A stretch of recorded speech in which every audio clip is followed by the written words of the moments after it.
Welcome to Lori Gerber Talks, where dating doesn't come with an expiration date. I'm Lori Gerber, a dating coach who's been helping women for over 20 years unlock love with real tools, bold truth, and zero fluff. Whether you're dating over 50, back in the game after a divorce, or just ready to stop spinning your wheels, this podcast is for you. I know firsthand how discouraging dating can feel after 50. You think you've learned your lessons, but somehow you just keep attracting the same type of man in a different shirt. So that's why I started this podcast.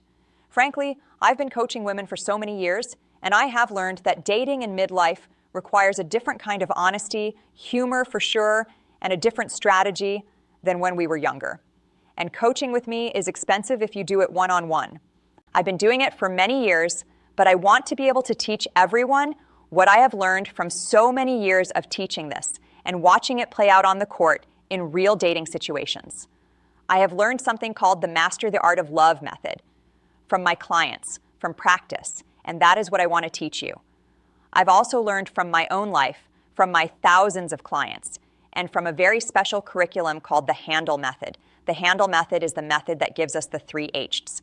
And the 3 H's is something I'm going to lay out because it is a foundational concept that I use in my dating strategies with my clients that you are going to love and you are going to use over and over and over again. I'm going to teach you the love detox. I'm going to teach you the 3-date strategy, and you're not going to have to pay an arm and a leg to learn all these tools and strategies that I give my private clients because you're here with me in this podcast community. I'm so excited to be able to make it accessible to everybody. Now, I'm not like every other coach. There are many amazing coaches in this world, many of them making a big difference, but I am not for everyone. And I always vet my private coaching clients very carefully because I'm not for everyone. I am not a feel-good advice coach. I am not a coach that does a lot of affirmations or any fluff. I am not a just think positive coach. I am insanely positive. Don't get me wrong. I'm rather obsessed with being positive. I deeply, deeply believe in it. But that is not really the underlying principle of the methods that I'm teaching you. So I just think positive attitude isn't going to cut it. I've watched it. I've watched it fail. So though I do believe very deeply in positive thinking, that's not going to be the main thrust of what I do with you. And I'm not going to let you settle. Specifically, the reason I wanted to focus on people over 50 is because now that you no longer have to worry about building a family, and many of you don't have to worry about combining finances with another person, you actually don't have to settle. In fact, you're probably fine single. You're probably doing great. So the truth is, you don't have to settle. And that's what I love about coaching this age group. And that's what I believe in anyway. I actually believe in it for every age, but most specifically, the older we get. There's no point in settling for something that doesn't meet all of your true, deepest, most authentic needs. So that's the kind of coach I'm not. The kind of coach that I am is someone who brings a very specific set of tools and methodologies. I take something called a heart-head-body approach. And I do that because I think that's the only way to be effective. There are many therapists, modalities, coaches that go for changing your mind or changing your behavior or even opening your heart. And all of those are great, but if you don't do them all together, you're actually not going to be able to make the change you want and make it indelible over time. So I'm trying to do all 3 at once. Very important because otherwise we're smart little rats and we get away with murder. Now, I also have very specific formulas for mindset shifts. So I'm going after changing your mind because I can change your behavior, but if I'm not changing your mind, nothing's going to last. I have strategies up the wazoo for on-the-court dating. Like, what are you going to do? What are you not going to do? How are you going to do it? Those are very important aspects of the coaching. And I'm going for your heart, your head, and your body. Your head, your heart, as we call it when we're talking about the 3 H's. So I teach a full and comprehensive method for how to work with each. Your heart, your head, and your body. And I nerd out. I unapologetically nerd out on how to be effective at dating. And when I say effective, I don't just mean having good dates and finding your person. I mean having fun and having it not be deeply painful or disheartening. Okay? So I nerd out on figuring out exactly how to make that happen. And there's some things that are really generic and general, and there's some things that are going to be very specific for you to out what's going to make it easier for you. So I unapologetically nerd out. I have spreadsheets, I have systems, I have assignments. I want you to write things. I mean, I'm a bit of a pain in the ass. But because of all that, you're actually going to get the result. So again, I'm not for everybody. If you are not somebody who wants to look deeply at what it is that you truly want, if you're not somebody humble enough to say, I've made mistakes and I know I can do better, if you're not someone who likes bold truths, if you're not someone who wants to be positive, at least wants to be, maybe you're not, but you want to be, then you're not going to like me because I'm very prescriptive and I have opinions and I know what works and what doesn't work and I'm not afraid to say it. And I also will not stand for your excuses. I won't stand for your negativity. I won't stand for the crazy thoughts and theories you have about why it's not possible for you. So again, if you're really attached to those, you're not going to like me. And I say all this at the beginning so you know if you're listening to the right podcast or not. And if you are listening to the right podcast, then welcome and feel very much at home with a group of people who believes in love, wants to believe in love, fights for love, and wants to learn very practical tools about how to get there and how to have it be as painless as possible. Okay, so hopefully you are in the right place. Each week, you can expect a mix of teaching, coaching, real stories from my history, my clients' history, guests, and actual assignments that I want you to try at home so that you can have the same benefits the folks that do these assignments or that pay me for coaching. Today, I'm going to share the most humbling pattern that I kept repeating in my own dating life. I am going to reveal the biggest dating mistake that I see women over 50 making over and over again. And I'm going to give you one simple tool to stop your own pattern in its tracks starting now. Exciting. Okay, so here's the deal about your patterns. If you're not aware of them, if you don't know what they are, they run the show. They are the boss. Not you, not your higher self, not your higher power, your negative patterns. And that goes for any area of life, but very specifically in love and dating. What I want you to do is define the patterns that you repeat that don't serve you. Do you ever notice that if you really think about it, you make the same mistakes over and over again? It's not like you make a million different mistakes. If you asked your few best friends, hey, what are the mistakes you see me making in love and dating? They probably could narrow it down to one or two. And that's actually really good news, you all.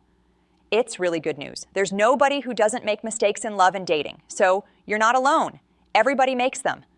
But the person who has the edge when it comes to love and dating is the one who knows the pattern, the one or two patterns, and has a plan to shift it, to change it, to do better. So now I want to tell you my story of my pattern. I am currently very happily married for many years to the love of my life. But before I met him, I had a series of very unfortunate dating experiences that left me tired, exhausted, disheartened, and honestly wondering whether or not love was in the cards for me. You see, this was the thing I would do. I would get really interested in the hot guy, and I would enjoy the conquest of trying to get him to pay attention to me. So I'd pick the guy who was probably, physically just more attractive than I was, not really intellectually appropriate or compatible, and not that into me. And I would work my ass off to get his attention. And 70% of the time, I would succeed, get into a relationship for a short period of time, and then get my heart broken. Then, smarting from that rejection, I would pick someone way more sensible, who looked really good on paper, who was probably very more attracted to me than I was to him. And in some cases, I was not attracted at all. And I would get into a relationship with that person, become bored so quickly that I would give us both whiplash just from the back and forth of it all. And I would end up rejecting or breaking that person's heart. And it would go back and forth in that pendulum, in that pattern. Okay? From choosing really a lot with my hoo-ha, a lot with my the chemistry meter, and then completely with my head, forsaking my heart in both cases. Now, the good news is that pattern was me all along. And that's the best news, because when you discover your pattern and you discover it's you doing your pattern, that's the miracle, right? And I remember the moment that I did have the revelation that, oh my gosh, it's me making these choices, and it's a very clear pattern if I chart it out for myself. Maybe it's me that can change it. Maybe it's me that can actually choose something different and have a different result. That was a breakthrough moment. And I actually met my husband the same day that I had that revelation. I call it the click, right? When you click out of your old pattern and you click into a new pattern. But I'm just going to pause a minute.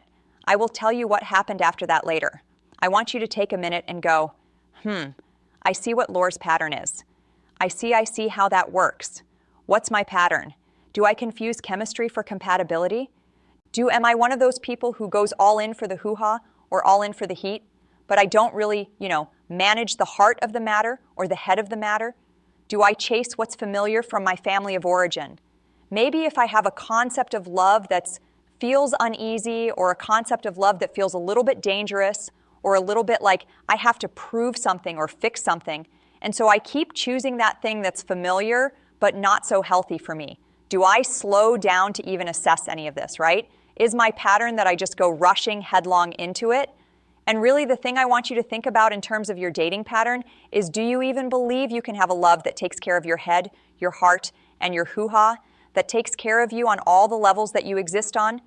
Do you even believe it's possible? Because I didn't. I didn't even think of it. I didn't even imagine it.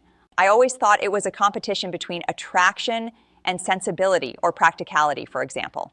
So I believe a lot of us get stuck in these bad dating patterns because we don't believe we can have all three: the practical, the safe, and the hot. So I want you to ask yourself that question. What's my pattern? Where do I sell out? What am I not giving to myself? Saying to myself subconsciously, it's not possible to have all three, or I don't deserve all three.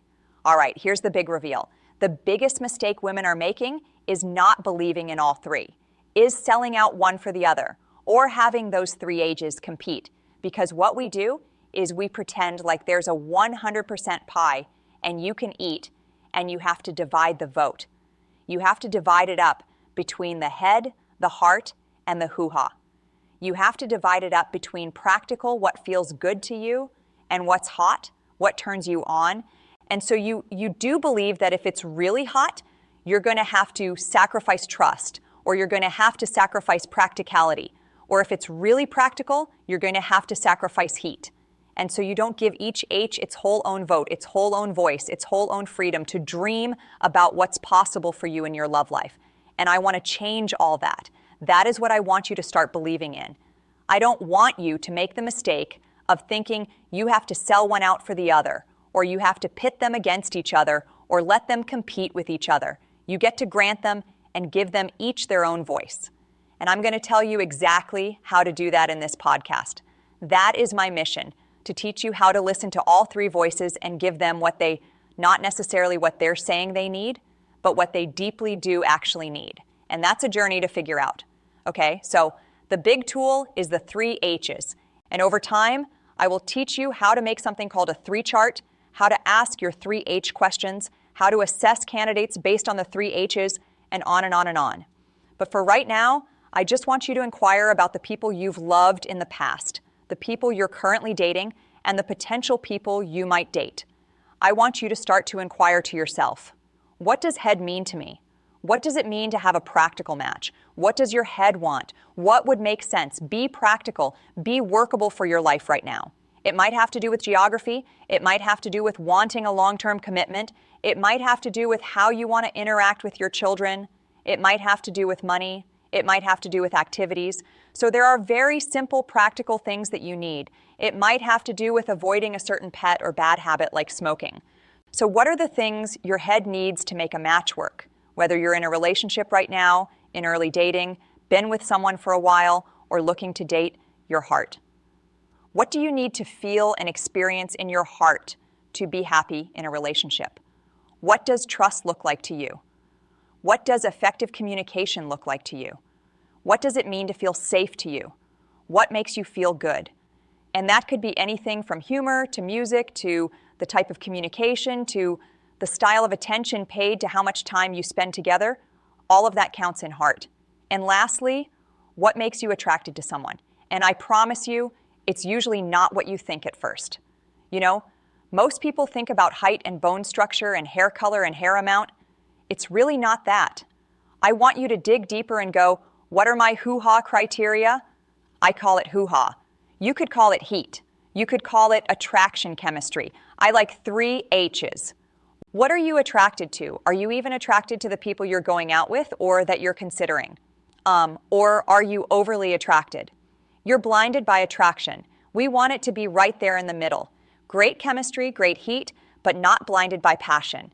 That's a whole other problem. So I want you to start to inquire with yourself about this tool, the 3 H's. Think from the 3 H's. What do I need for my head? What do I need for my heart? And what do I need for my hoo-ha, for my attraction and chemistry? So that's exactly what I did. At a certain point in my pendulum, swinging back and forth between the hot one and then the really sensible one, and becoming exhausted and disillusioned and disheartened, I finally realized this is me. I'm the one picking all of this. I don't regret it. I have learned so much from it. There was no wasted relationship in there, but I'm tired and I want to settle down with the person who's right for me. So I'm done. I'm done doing that. So what I'm going to do is the next person I look for, I'm going to look for all 3. I'm going to hold out for all 3. I'm going to look for all 3. I'm going to acknowledge all 3. And then if I find someone that has all 3, that makes me feel safe, that I'm attracted to, and that I see that our lives could intertwine, I'm going to do everything I can to make it work. I am not going to give up. I am not going to let it peter out. I am going to make sure to make it work. That's the pledge I made to myself. And that very day I met my now husband, Will. Coincidence? I think not, because that was a mental shift. That was a mindset shift. That was an energetic shift. You could call it an aha moment, or I call it the click, because something changed in me where I was like, I'm the author of this. I'm going to see this through. This is not anyone else's job, anybody else's fault. Yep. I've got history. I got personal history. I got family history. I got all these things that are affecting my ability to find and keep healthy love. But I'm not going to put the weight on them anymore. I'm going to take charge. And I believe that when you have that click, suddenly options are available to you that were not available before. And that's really important to understand because we are in fact blinded in a way. We cannot see certain options because of our mindset. And I'm going to make that point over and over again over time. As soon as you have the click, you become the author of your love life. You see your patterns clearly. You take responsibility. You will start to see more options, better options, different caliber humans will start to show up to you and make themselves known.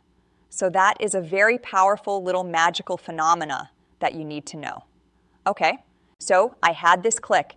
I centered myself in my own power. I went out a fresh new woman believing in love again, looking for this magical concept of all 3 H's being met. And lo and behold, I met my husband that night. It was not a simple beeline to marriage, but those stories will unfold over time. But what was different about this guy was that our lives worked well together. We wanted the same things, and our dreams intersected well. We cared about each other, admired each other, respected each other, valued each other as human beings, as people. We thought we would make each other better, and we were attracted to each other. And so I said, yes, I'm in. And because I picked a 3H match for me, someone who met my 3H criteria, guess what? He picked me back because I was a 3H match for him as well. And the rest is history, which I will unfold over time. So the point of my story is, you must start believing in love again. You must find yourself to be the author of your love and dating life. And you must determine what your 3 pattern is that keeps getting you into the kinds of relationships that don't ultimately serve you or make you happy. Once you understand the 3 H's and how they play out in your life, you're going to be able to understand your past much better and plan for your future much better. Pick much more wisely. You can change your type, but first you have to know what your type has been and why it's important to change it sometimes. And I want to acknowledge this because you're probably thinking it, Lori, it's not that easy to change a pattern. What are you talking about? I know you had this revelation and suddenly you picked differently and you were very lucky and they picked you back, but it's hard to change a pattern, especially if you have stuff from your personal history or your family history that gets in the way of that clouds that. And I want to say you are absolutely correct. Sometimes the past is really in the way. And when clients come to me, I go through a list of 34 possible obstacles to finding and maintaining healthy love. So I am crystal clear. It's not easy. This is not a beeline to success. This has many off-road detours and challenges on the way to finding and maintaining healthy love. But what I can say is, I know the way to overcome each of those obstacles. And so if something from your past is still haunting you, whether it's a personality trait of yours, whether it's a breakup or a divorce, whether it's an abuse from your childhood or something that happened to you growing up, whether it's what you learned from looking at your parents' marriage or relationship, any of those things could be it, and so many more. Sometimes the past is more in the way than you think. And unlocking the mysteries and the pain points in your past, and figuring out what they have to teach you, rather than continuing to let them hurt you and stop you from having what you want, is going to be our topic for next week. Okay? So, we're going to tackle all the obstacles 34 and more if I discover them. We're going to tackle all of the obstacles one by one that get in the way of you believing, finding, and maintaining healthy love. And we're going to get you, at least next week, we're going to get you crystal clear on where those patterns come from, exactly what those patterns are. Again, I'll give you the generals, but you're going to figure out specifically for you and how to overcome the obstacle if the obstacle is your past. That's what we're up to next week. So exciting. You just listened to Love at Any Age, where I help women over 50 unlock love with real tools, bold truth, and zero fluff. If you are ready to stop the repeated disappointments and finally understand how to bring your head, heart. And if you liked or loved this episode, would you please like, comment, share, and also do subscribe. If you know anyone who is interested in getting better at love or dating, I would love it if you would pass this news on to them. I have so much more to give. And the more women, honestly, the more women who believe in love being possible at any age, the better this world gets. And I'm fine with men listening in too. In fact, I think it will really help men as well to hear what I'm teaching women and what I've learned about women daters all over the world for the last 20-25 years. So tune in next week. I'll see you in next video.